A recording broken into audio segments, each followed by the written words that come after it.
Hi guys, welcome back to Class of Learning. You're with Rahul Sharma, your friend, and get this class all about the formats for your paper. Seriously, मैंने last video में कहा था कि मैं formats की एक video share करूंगा जिसमें डिफाइन करूंगा कौन कौन से पेपर के टॉपिक्स के लिए फॉर्मेट क्या रहेगा for this year, particularly this year ना। अब आपने कहा sir class 12 series class 12 students के लिए ये कॉन्सेप्ट बहुत इंपॉर्टेंट है।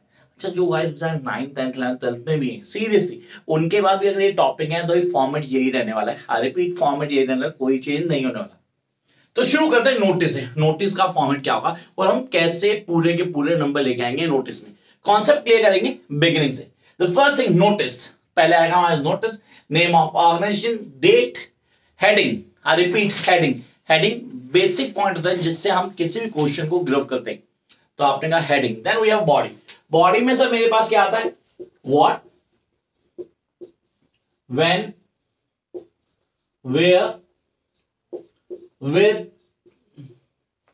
What, when, where, with. क्या हो रहा है, कब हो रहा है, कहां हो रहा है, किसके साथ हो रहा है, ये जरूरी है मेंशन करना। किसमें? नोटिस के अंदर। तो नोटिस ऑनेस्टली आने वाले कल के लिए इंफॉर्मेटिव कॉन्सेप्ट है जिसको क्लियर करना है। आप बोलते हो सर एडवांस इंफॉर्मेशन के हम नोटिस को यूज करते हैं जो चीज होने वाली है। And then signature, name and your designation. School secretary तो स्कूल सेक्रेटरी लिखेगा, हेड बॉय हेड गर्ल है तो हेड बॉय या हेड गर्ल लिखेगा। अब आपने बिगिनिंग कैसे करनी? This is here to inform all the student. नहीं, ये मत देना यार, प्लीज ये मत देना। आप में से जितने बच्चे लिख रहे हैं ना, सीरियसली आपके आगे वाले 200 पीछे वाले 500 भी यही स्टार्ट दे रहे होंगे। This here to inform all the student that our school is going to this. ना ना ना, ये मत करना यार। Please follow the question. I repeat, do follow the question while starting the notice. School में ब्लड डोनेशन कैंप है तो सीरियसली ना, a drop of blood can save the life of many. For this noble cause our school is going to organize. ये कर सकते हो। फिर आप स्कूल पिकनिक लेके जा रहा है, it's time to have fun. Seriously, it's time to have fun as the school is going to organize a trip. ये कर सकते हो। सर स्कूल के अंदर जोनल कॉम्पिटिशन है, time to check your talent. I repeat, time to check your talent at the school zonal competition is going to take place. इस तरह शुरू कर सकते हैं। I hope you guys are writing this. ये कुछ starts हैं जिनको हम बड़े इजीली क्लियर कर सकते हैं। तो ये दो फॉर्मेट नोटिस का जो हम सबको आना चाहिए। मैंने कहा इस क्लास में सारे के सारे टॉपिक कवर करूंगा and will try to give you more in easy way. Come to the second one, invitation. से इनविटेशन भाई वो 9th 10th वाले मत देखना, ये आपके कोर्स में नहीं। आपके उसमें नोटिस था, डेफिनेट लेटर राइटिंग भी आएगा, आगे आर्टिकल भी आएगा, वही बताऊंगा। लेकिन फिलहाल 12th वाले बड़े ध्यान से देखना। आता है इनविटेशन। सर इनविटेशन इस बार पेपर में कंफर्म आएगा। दो तरह का इनविटेशन होता है, formal, informal.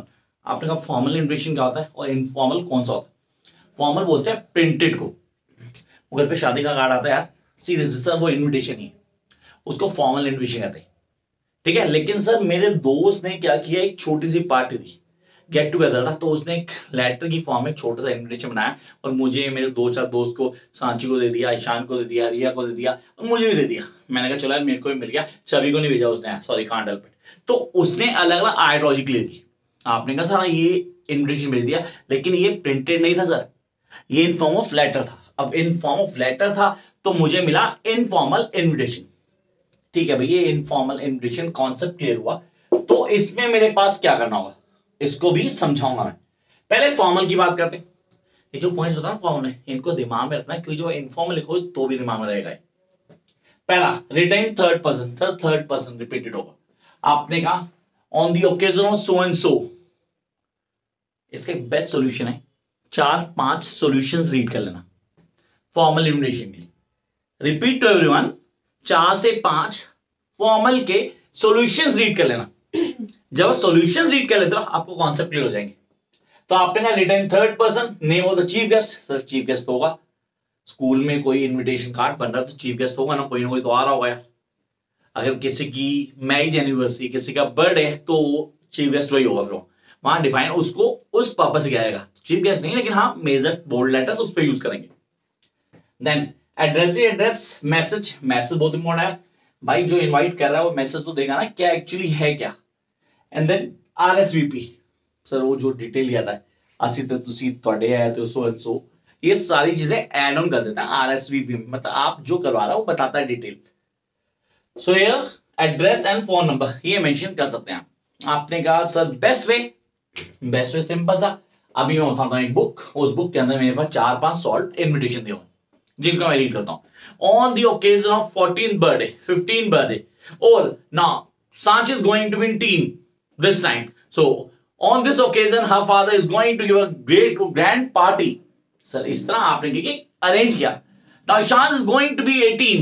Sir become adult कर दो, चलो डजंट मैटर। आपने कहा ऐसा कुछ आया तो हाँ वो हाईलाइट करता है। इन्विटेशन लिखते हुए you can use bold letters, you can use slogans, but याद रखना सर बेसिक मैसेज जरूर होना चाहिए। कहाँ हो रहा है, कितने बजे हो रहा है, कहां पे आना है, और अगर कोई डिटेल चाहिए तो किससे कांटेक्ट करें, वो आपको मेंशन करना है। अब आपने बोला मेरे पास था informal invitation. What do you mean by informal invitation? It is in form of letter writing. Informal letter writing एक छोटी सी स्टेटमेंट और कुछ भी नहीं था, छोटी सी स्टेटमेंट डिफाइन कर दी। लेटर का format sir sender address, date, salutation, subject नहीं आता, सीधा सब्जेक्ट आ गया। Subject on the occasion of my birthday I'm going to invite you and your family on that day at that place, ठीक है, waiting for your arrival, कहानी खत्म। या on the occasion of my daughter's birthday I want your company to be there, तो आपने कहा sir इस तरह आप लिख सकते हैं। फॉर्मल इन्विटेशन नहीं है ये, इनफॉर्मल लेटर राइटिंग है। इनफॉर्मल लेटर राइटिंग जैसे हम करते हैं, अभी हम डिस्कस करेंगे उसे भी। इसका रिप्लाई और इसका रिप्लाई, दोनों का रिप्लाई लेटर की फॉर्म में ही होगा। Whereas I'm going to say that I'm going to come, definitely I'm very happy and I'm going to come on that day, or my inability to attend that program due to certain reasons, बाकी सब वही रहेगा, कुछ भी change नहीं होने वाला। अगर कोई भी दिक्कत आ रही है तो कमेंट बॉक्स तुम्हारे लिए यार, कमेंट डालना कि सर ये वाला टॉपिक क्लियर नहीं हुआ। नोटिस इन्विटेशन, दो चीजें done. Come to third part, letter writing. Sir letter writing class 12th में कौन सी पढ़नी है? भाई लेटर राइटिंग फॉर्मल में पढ़नी है, एडिटर की और एप्लीकेशन। इनफॉर्मल भी है इस बार आपके कोर्स में, पहले क्लियर कर दो, बता देता हूं। कई बच्चे बोल रहे हैं सर इनफॉर्मल तो नहीं है सर हमारे कोर्स में, नहीं, इस बार है भाई। तो इनफॉर्मल भी करनी है, बहुत ईजी हो तो, लेकिन मैं बताऊंगा फॉर्मेट, डोंट वरी। आपने कहा letter writing formal and informal. अब वापस आ गए 9th 10th 11th वाले, वो भी आ गए भाई, तुम्हारे में भी ये है तो तैयारी पूरी रखना। लड़ने जाओ तो तैयारी पूरी होनी चाहिए। पहला पॉइंट फॉर्मल, दूसरा इनफॉर्मल। अब आपको फॉर्मल और इनफॉर्मल में बेसिक फॉर्मेट बताना चाहिए। फॉर्मेट के सर नंबर होते हैं, हाँ सर मेंशन किए गए, ब्लूप्रिंट जो सीबीएसई निकाला है उसमें फॉर्मेट के नंबर हैं। फॉर्मेट के नंबर हैं, एग्री, लेकिन पहले क्लियर करता हूं, फॉर्मेट के नंबर कटते हैं अगर आपने फॉलो नहीं किया। अगर खाली फॉर्मेट ही लिखा है तो नंबर नहीं मिलते। इसको क्लियर करना है सर, मैं तो फॉर्मेट लिख के आया था, लेटर नहीं लिखा, तो क्या फॉर्मेट के नंबर तो देंगे? नहीं देंगे भाई। फॉर्मेट के नंबर इसलिए होते हैं कि अगर आपने फॉर्मेट फॉलो नहीं किया तो आपके नंबर काट सकते हैं।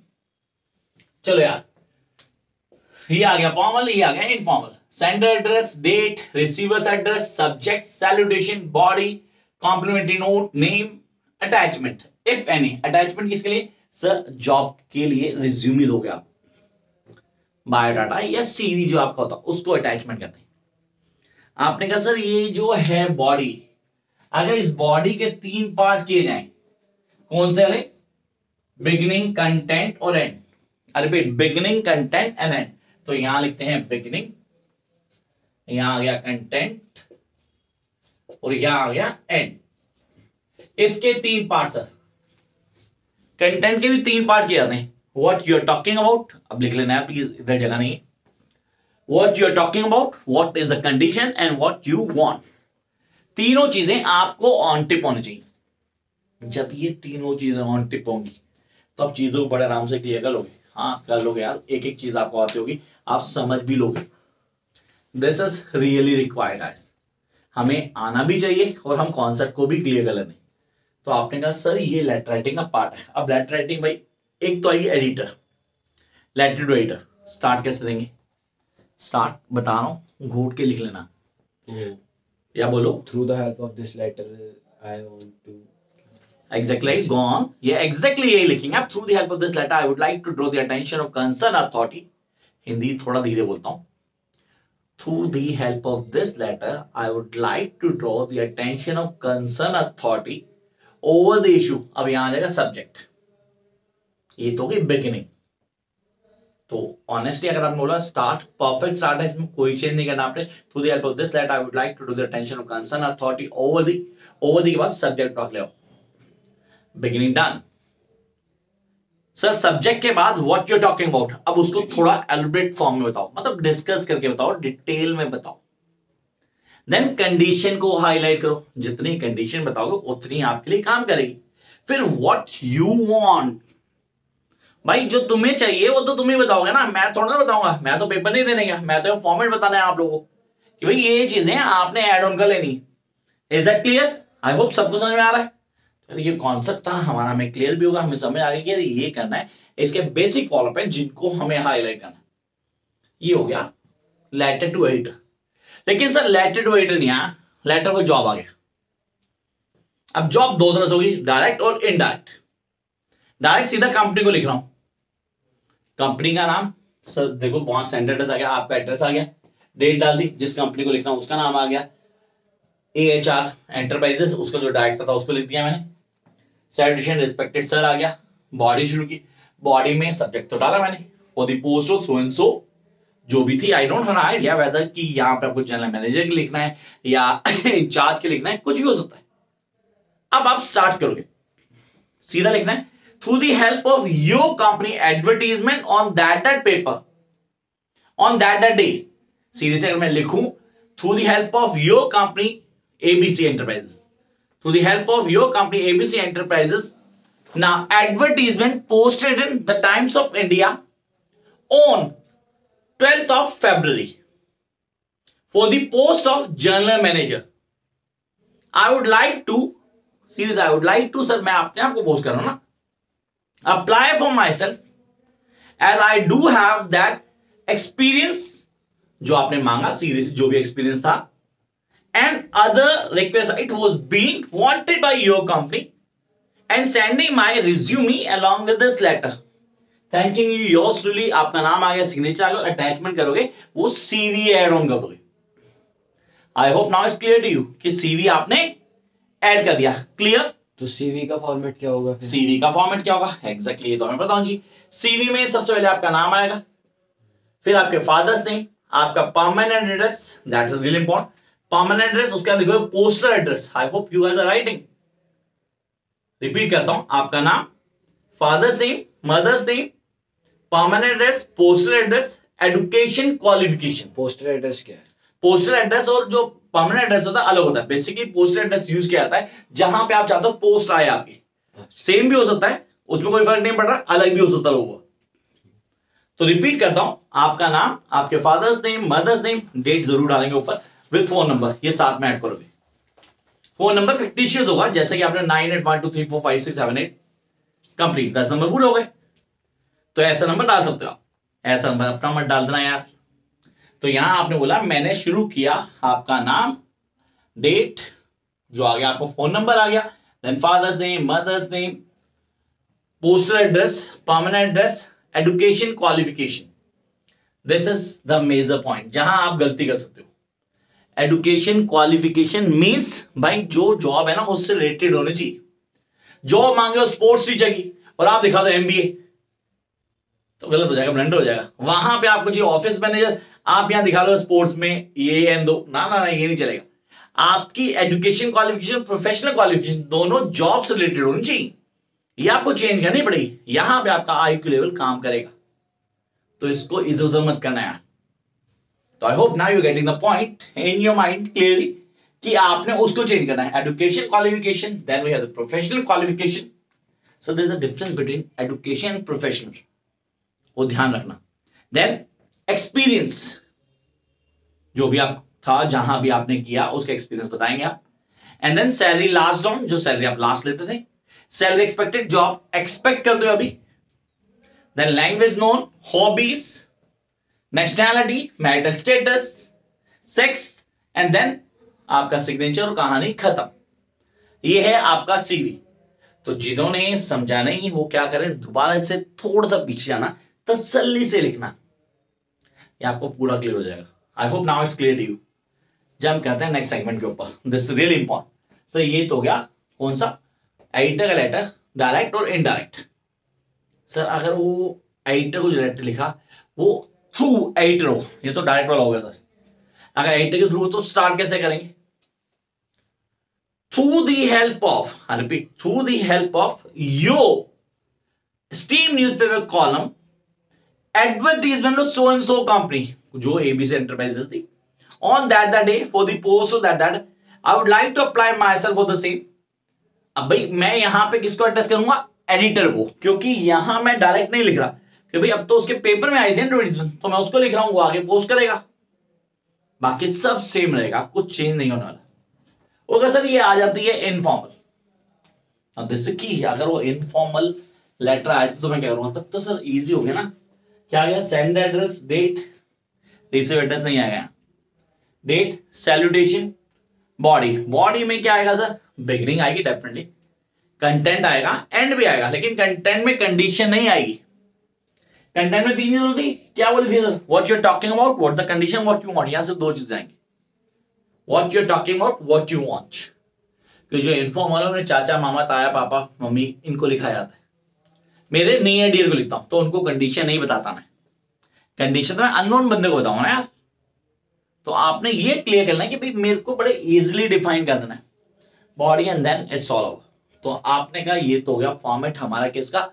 Notice, invitation and later writing. So what about article writing?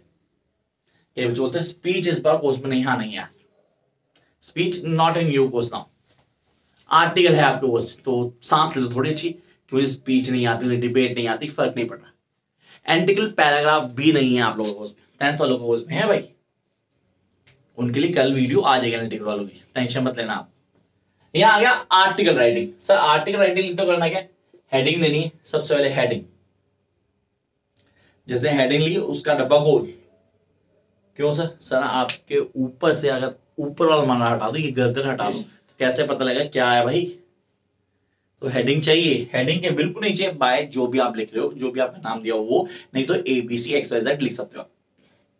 फिर आप क्या करोगे? उस पैराग्राफ को स्प्लिट करोगे 3-4 पैराग्राफ्स में, 3 से 4 पैराग्राफ्स में आपको डिस्ट्रीब्यूट करना है।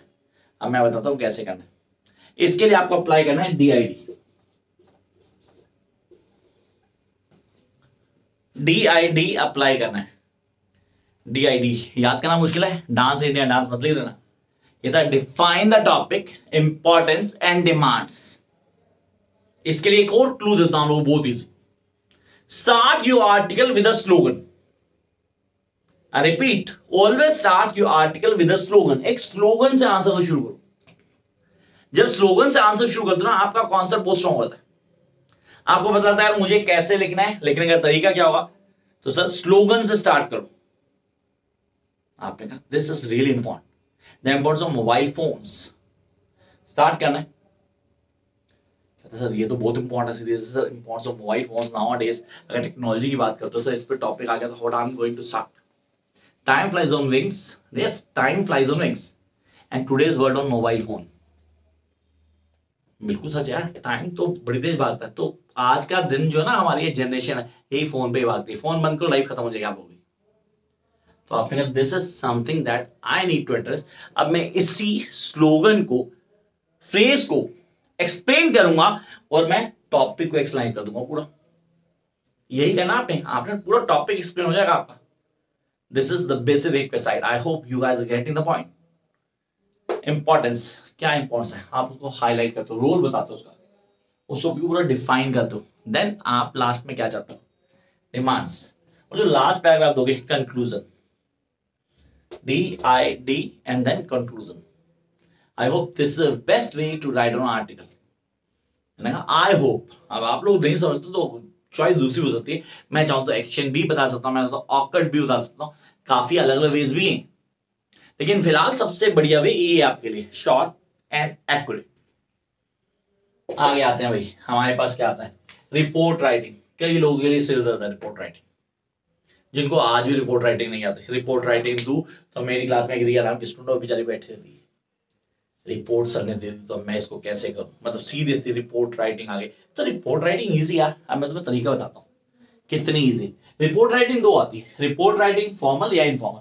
आप बोलते सर ये रिपोर्ट राइटिंग न्यूज़पेपर के लिए आती है या मैगजीन के लिए आती है?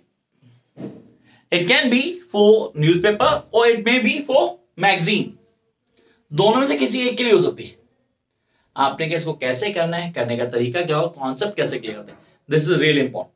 तो पहला पॉइंट हमारे दिमाग में आता है रिपोर्ट राइटिंग मैगजीन में लिखता हूं या न्यूज़पेपर के लिए लिखता हूं। जब वो न्यूज़पेपर के लिए होगी, पहले ध्यान रखना, जब भी वो न्यूज़पेपर के लिए होगी गाइस, आपने क्या करना है सर, हेडिंग बाय जो भी आपका नाम है, डेट मेंशन करोगे, प्लेस जो आप प्लेस को डिफाइन कर दो। तीन चीजें क्या है, उसके कॉन्सेप्ट क्या है, कैसे क्लियर करते हैं वो हमें बताओ चाहिए। Yes we guys need to understand कि यार ये क्या है, इसके टॉपिक को कैसे करते हैं और कौन कौन सी चीजें हमें एक्सप्लेन करती है।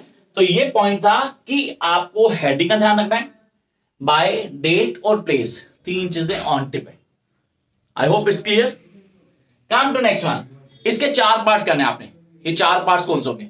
First part expansion of headline, जो भी आप हेडलाइन दोगे बिगनिंग में ब्रीफ डिस्क्रिप्शन होनी चाहिए, brief description of the event, जो इवेंट है उसके ब्रीफ डिस्क्रिप्शन दोगे आप। जब ब्रीफ डिस्क्राइब कर दोगे चीजें आपके हिसाब से काम करेंगी। तो this is something very important. तो first point is expression of headline, जो भी एक्सप्रेशन था किसका, हेडलाइन का, उसको एक्सप्लेन करो। What you really mean by that, is it clear? Beginning brief होती है जहां आप कैची अटेंशन आते हो। न्यूज़पेपर पढ़ा कभी यार, पढ़ा होगा पक्का। 13 people died in a road accident, खाली 13 people died on road accident। भाई एक्सप्लेन तो करो, कहां हुआ, कैसे हुआ, कब हुआ, ठीक है ना। अब उसको एक्सप्लेन करने के लिए पहले हेडलाइन को एक्सप्लेन करो। सेकंड कहता है डिटेल डिस्क्रिप्शन, अब आप डिटेल में आओगे, अब सारी चीजें डिटेल में बताओगे, what, when, where, with, whom, how, सारे कॉन्सेप्ट बताने पड़ेंगे यार, एक एक चीज को अरेंज करोगे आप। देन कहता है रिमार्क ऑफ द कॉन्सेप्ट, जो विटनेस है हमारा उसका रिमार्क तो आएगा ना यार, भाई एक्सीडेंट हुआ तो विटनेस भी दे, उन विटनेस ने ये बोला तो वो एक्सप्लेन करना पड़ेगा। Is that clear? जरूरी है बताना। And the last action taken so far, अभी तक क्या क्या हुआ, क्या क्या एक्शन लिए गए, किन चीजों को क्लियर किया गया, वो डिफाइन करना पड़ेगा यार। We guys have to explain from the beginning till the last, चीजों को बताना पड़ेगा। तो ये तो हो गया भाई अगर न्यूज़पेपर होता है। लेकिन सर अगर न्यूज़पेपर वाला नहीं आया और स्कूल मैगजीन आ गई कोर्स में यार, स्कूल मैगजीन, तो पहले दिमाग में रखना फॉर्मल लैंग्वेज, लैंग्वेज बहुत फॉर्मल रहेगी, कुछ भी इधर उधर नहीं, फॉर्मल लैंग्वेज। यहां पे इनफॉर्मल लैंग्वेज थी। आपने कहा सर हेडिंग के नीचे बाय, देखो फॉर्मेट की बिगिनिंग ही चेंज है। वहां क्या था, वहां पहले डेट, प्लेस, बाय, यहां पे सिर्फ हेडिंग और बाय जो भी आ रहा है। मैगजीन, स्कूल मैगजीन, यार हेडिंग भी बाय। कहता है split the paragraph into 3 to 4 parts. Number 1 first when, where, with, whom, how, सारी चीजें बतानी पड़ेगी। यस, स्कूल में हुआ, कब हुआ, कैसे हुआ, करने का रीजन क्या था, क्या पर्पस था, कितने लोग आए, वो सारी चीजें बताओगे। This is really important. Come to next part, कहता है सीक्वेंस ऑफ इवेंट्स, सारे इवेंट्स बताने पड़ेंगे। पहले ये हुआ, फिर ये हुआ, चीफ गेस्ट का अराइवल था, चीफ गेस्ट ने आके लाइटिंग की, लाइटिंग के बाद फिर ये वाली क्लास आई, फिर ये परफॉर्मेंस हुई, फिर ये परफॉर्मेंस हुई, and then quote from the chief guest, और लास्ट में चीफ गेस्ट ने क्या कोट दिया, प्राइज डिस्ट्रीब्यूशन हुआ या नहीं हुआ, वो सब बताना आपने। तो ये था एक छोटा सा effort from my side to explain you the formats. ये है फॉर्मेट जो आपको पेपर में करके आना। इन सबके साथ प्लीज ABC को याद रखना। अगर आप ABC में अच्छे हो तो आप इंग्लिश ठीक करोगे। That is accuracy, balance and consistency while writing the answer. I hope you get the point. Bye guys.